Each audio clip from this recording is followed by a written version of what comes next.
সেই বাকের ভাই এবার বাস্তবে হত্যা মামলার আসামি।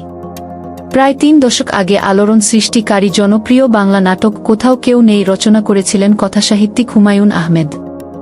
নাটকের মূল চরিত্র বাকের ভাই আলোড়ন সৃষ্টি করেছিল দর্শকদের মনে। সেই চরিত্রে অভিনয়কারী সাবেক সংস্কৃতি বিষয়ক মন্ত্রী আছাদুজ্জামান নূরকে গ্রেপ্তার করেছে মহানগর গোয়েন্দা পুলিশ ডিবি। রোববার ১৫ই সেপ্টেম্বর রাত ১১টার দিকে রাজধানীর বেইলি রোডের নওরতন কলোনি থেকে তাকে গ্রেপ্তার করা হয়। গ্রেপ্তারের বিষয়টি নিশ্চিত করেছেন ঢাকা মেট্রোপলিটন পুলিশের ডিএমপি মিডিয়া ও পাবলিক রিলেশনস বিভাগের পুলিশ কমিশনার মোহাম্মদ তালেবুর রহমান।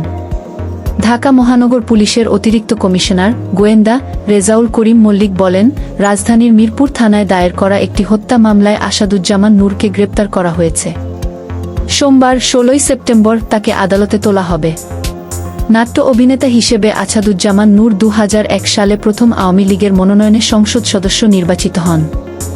এরপর থেকে ২০২৪ সাল পর্যন্ত টানা আওয়ামী লীগের মনোনয়নে নীলফামারী ২ আসনের সংসদ সদস্য হিসেবে দায়িত্ব পালন করেন। ২০১৪ সালের নির্বাচনের পর তিনি সংস্কৃতিমন্ত্রী হয়েছিলেন। ছাত্র জনতার অভ্যুত্থানের মুখে ৫ই আগস্ট প্রধানমন্ত্রীর পদ থেকে ইস্তফা দিয়ে দেশ ছাড়েন শেখ হাসিনা।